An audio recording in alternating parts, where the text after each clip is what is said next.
So one thing that has come up from a lot of questions is everybody has in their one mind this kind of moment where there's a severe crisis situation in a congregational setting, during worship, during Bible study, at a youth event. And I think that's where a lot of our fear comes from, and us just not knowing what to do. And so we wanted to talk about how do we de-escalate, how to respond as leaders in the church in a crisis situation, and this might be a severe symptom, an episode of disruptive behavior. What are some things that we would share?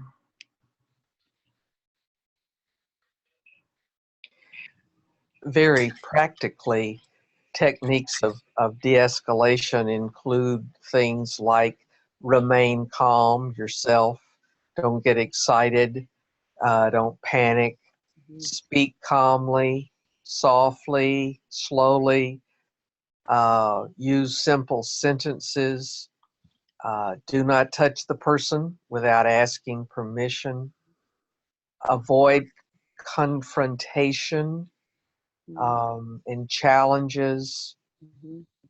Always give the person space, give him choices where possible.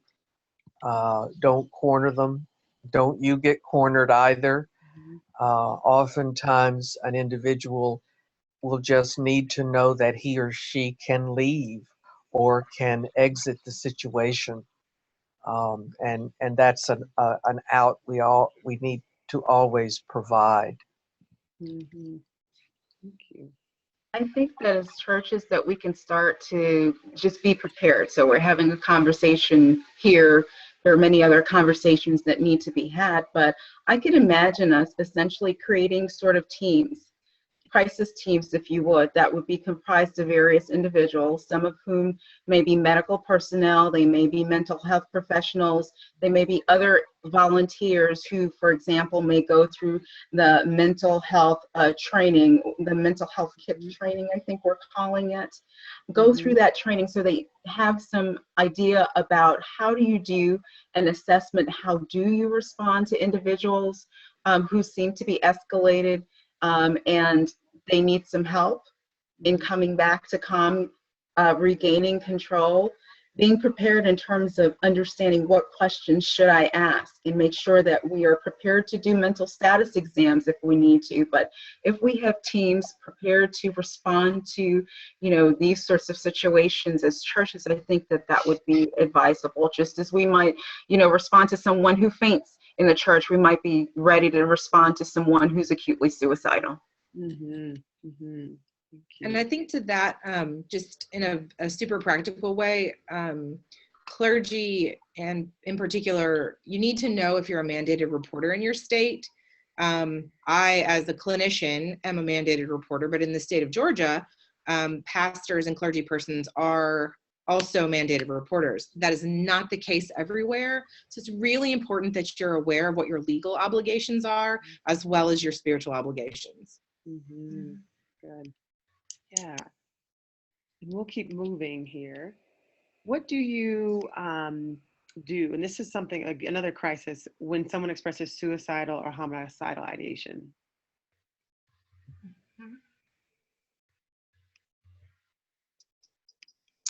My response is at two different levels. One, the acuity. If the individual is imminently suicidal or homicidal, then I need to do something to protect that person and those around them, which usually means calling police. If it is not that imminent and yet I remain concerned, then I want to talk with the person, get some information about how they're feeling or why or what's going on, connect them with their therapist, connect them with someone who knows the individual and can be with them. If I think an individual is suicidal, above all, I do not want to leave them by themselves. And this is true for both adults and young people. They need to have resources, someone who can be with them until help is secured. Thank you. Any other thoughts?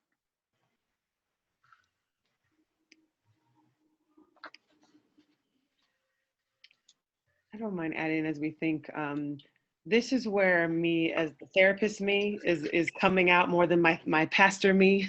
And I say that in congregation settings all the time, that when it comes to suicide and homicide, homicidal ideation, I mean, I want to hurt somebody, and or things like abuse. So all the mandated reported, there's 3: child and elder abuse in some states, suicidal and homicidal ideation.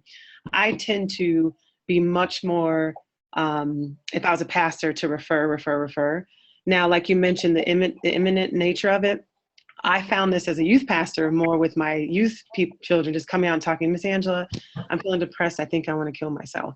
And so in that moment, I might not go, I got to call somebody, but I would really have dialogue. I would listen. I would ask questions that I don't have to be training in. What do you mean? Tell me more about where that comes from. There is a list of questions, and I think in the mental health first aid resource that you might use. There are also a suicidal, there are some questions we as trained people ask. And I would, one of the 2 ones I say that anybody should ask is, do you have a plan? And how, when was the last time you either thought about that plan? Do you have the means to get the plan done? So when I ask my youth, do you have a plan? And they go, well, no, I've been on YouTube and I've been thinking about pills and guns. And then I know that this is not something they're going to do right now. If it's something that people actually have a plan and they have the means to, then I'm a little bit more like, okay, I'm going into therapist mode. In general, I do typically, with those 2 issues and abuse, I always find someone in my congregation who is trained, who is a mandated reporter, to be a part of that. There is a question about, and I know, Heather, you had talked about this, the ethics of sharing information. So if my youth come to me and they don't want their kid to know, their parents to know, that happens so much as a youth pastor. So Heather, would you kind of talk a little about the way you've handled that? Yeah, so as a therapist, I work primarily with children and adolescents. And in my training, in my ethics training, in my master's program, my professor just said, well, at the end of the day, sex, drugs, and rock and roll. If any of that's going on, you need to talk to their parents. So sex and drugs are pretty clear. Rock and roll is what we would define as any sort of reckless or dangerous behavior. So if a kid is regularly driving 100 miles an hour on the speedway, that to me is rock and roll. But so is, thinking about suicide. Rock and roll, not the child, but what if one of your youth is having unprotected sex? Or what if one of your youth is having sex with a person who's, in my state, 7 years older is the threshold. So, if they're having sex with a person 10 years older than them, that's all rock and roll behavior. And that is always something I'm going to tell the parent unless the parent is the perpetrator. Yeah. And I always say that ahead of time. When I come to my youth, here's the things I'm going to tell. So if it's too much, let me know ahead of time or give me a sign so we all know. I just wanted to add, Angela, I wanted to add with regard to this crisis scenario. So we've talked about the acute situation where we're doing the assessment, we're finding out, what's going on. So let's say that the person has now ensured safety, either for themselves or the safety of someone else. I'm no longer going to, shoot the person next to me, my neighbor. I'm not that upset anymore. I don't have any intention of following through, even though those thoughts are still in my head. Then we move into a phase where I refer to, it's the post-crisis stabilization. Who is tasked for following up with this individual who was just homicidal 2 seconds ago, but they're now ensuring that they're not going to act on that. We need to pass that off. If, that's not our role, we need to ensure that we've connected the individual to the next person who's going to lovingly care for the individual and help them to get to a better place where they're returning to their baseline. That is not suicidal, not homicidal. They're able to function within their settings, the normal settings. So all of those parts are important. It's almost like you have a crisis team, you have a stabilization team and those individuals, and then hopefully we can get the individual back to normal, again, integrated or remaining integrated in our church community, connecting with their clergy and their cell leaders and all of the individuals around them. Yes. And I just want to offer some kind of spiritual kind of ways or theological ways as church people. If somebody says, I'm thinking about suicide, that we really start with just a deeply compassionate, deeply empathetic space, safe space. Tell me more. You are welcome here. Let's talk about that. one thing I lift up about suicide and depression, the two things that come up is people feel hopeless. And we're like the place of hope, right? The church is supposed to be where we know how to do hope. We do hope better than any therapist can do. So there's hopelessness and extreme isolation. Those two things are what really plays in. And so if somebody comes to you and says, hey, I'm feeling suicidal, I'm going to immediately go into all my hope skills as a church person and all my relational, communal, friendship skills. And that's what I think the church can do better than a therapist. I cannot be a friend with my client, which you can. So I wanted to left that up, as well as not being afraid of suicide, that it's not something we have to fear. You know, we know that perfect love casts out all fear, and we can lean on that when we relate to people. Even with homicide, that sometimes when we think about people physically or hurting other people, we just, if you're comfortable, just give them a space to get it out. What are you feeling? Why are you angry? Let's talk about it here and talk through some of our faith concepts that help us mediate our anger or our concern. With that said, I want to jump to this next one. And we're going to come back to some of the questions, if we have time, that have been posed. I'm sorry. The next question is, how do we know when to refer? How do we as pastors and church leaders and members know when it's time that this is beyond our scope?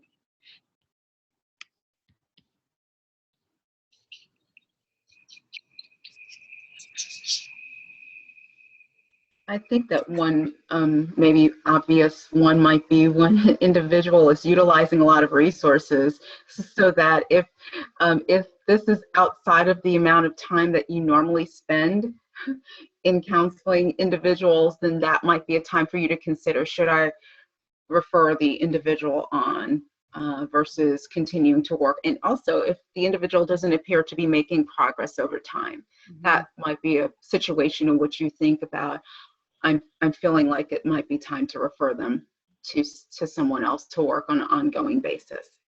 Mm-hmm. I mean, something I've mentioned earlier in the conversation, I just think it's important that if something is not within your regular scope of practice in ministry, you need to refer. You know, it's pastors hear a lot of, well, you know, I've had an extramarital affair, or I have some depression or some anxiety. But, you know, if your congregant comes to you and says, I'm engaging in these behaviors that are scary to me or that seem bizarre to you as a pastor, if you don't know what you're dealing with and you're not trained to do it, you just need to refer as a matter of course. Mm-hmm. Yeah. And I would agree. I think I find as people of God, we have a gut, we have intuition, we have the Holy Spirit, and we feel it. We know it. It's not our fear, it's not our anxiety, it's not our emotion. It's something kind of deep where you just feel it's something different. It's not something you know. And I would encourage, when we get that gut feeling, that we don't get afraid, but that we just listen to it. We allow our own self time to process. Why did I feel so kind of taken over by that person's presence? Or why did I feel depressed myself? Or why did I feel, and not shaming our own self, us having our own therapist. I'm a big proponent of pastors having therapists. You can go and go, hey, I just had this moment and I felt incompetent afterward, and I don't know what to do with that. And then we go back and we gently say, you know what, like, there are people who are trained by in their field and really called to do this work. And I want to refer these people to you. So I encourage you as pastors to have a referral source, that you might do an open call in your congregation. Are there any social workers, psychologists, psychiatrists, therapists, mental health professionals in the community? Can you come after a meeting? Maybe you can't do it because it's a dual relationship, but do you have friends that can be on our resource list? There are private practitioners and organizations that would love to be on a church resource list if they could.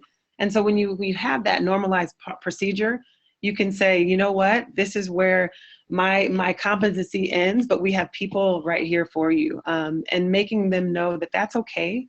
And that's maybe even more healthy, that they have two people to support them. Now I'm going to help you spiritually, and this other person's going to help you walk it out. I think that's important, Angela. I think it's part of us building a community of individuals that's attending to health in general. And so the faith community can join that wider public health initiative, if you would. This is how we care for and we create community in your local region. I think that's so critical, and it's a wonderful way that the church can be seen. Mm-hmm. We're getting close, and we have a list of resources for you that we'll go through. Some of the questions that have come up, we aren't ignoring you, we see them. We have so much, we didn't even share half of the information we had on our notes today. I can tell we're skipping through. So we're gonna come back to this, honestly, don't worry. We'll maybe have a part 2. Some things that were listed were around aging populations and dementia being something. How does pastors hold that? I would love to come back to that question, maybe in a blog or even another webinar, because there's some intricacies around how you're facing that in a congregation. And there's also this idea of just fear that my population is a little bit older, and we just have fear of new people coming in. And again, addressing fear, I think as pastors, we know how to do fear theologically. That's what I was trained in seminary. I know what to do with fear. And that's okay that we do a whole series on fear sometimes if that's necessary. Any thoughts quickly on the dementia, or is it something that we want to give a little bit more time to? More time. Yeah, we're gonna need more time. More time. There was a couple other questions around this kind of boundaries around therapists as compared to pastors, as compared to even spiritual development or directors. I know that came up, I think, recently. And what are the differentiations between those two for spiritual care? Again, that could be its own webinar, but I want us to think about in our congregations how we might actually have people in our congregation who do all three come and talk about that.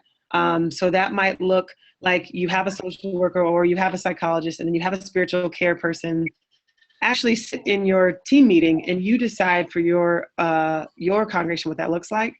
I know what it looks like from my point of view with both ands.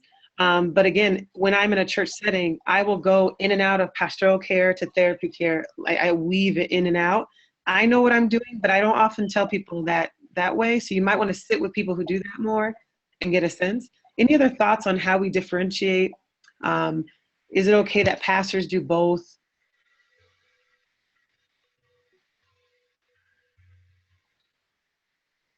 We might do a whole thing on that. Yeah, I was thinking I'd want to think about that some more. Yeah. I will say I was going to reply back to you, Darlene, that the therapist field and the models we use and the training we get are very different from my pastoral counseling. And not in the sense that pastoral counseling doesn't touch upon them.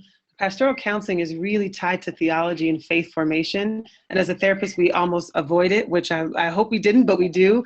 So I will say that when pastors want to do both or get more training, I'm more on the long lines that they get training of the referring, how to assess and refer, because it's humanly impossible to do both. I'll be quite honest. I stopped taking clients when I took this job, and I'm not even in a church myself. I'm all over, because when you do therapeutic counseling, their life really is on the line, and there are some ethical and legal responsibilities therapists have as having the emotional power dynamic that when I say in this setting, we're going to talk about your psyche, I'm now held responsible by a court of law if I do something in that.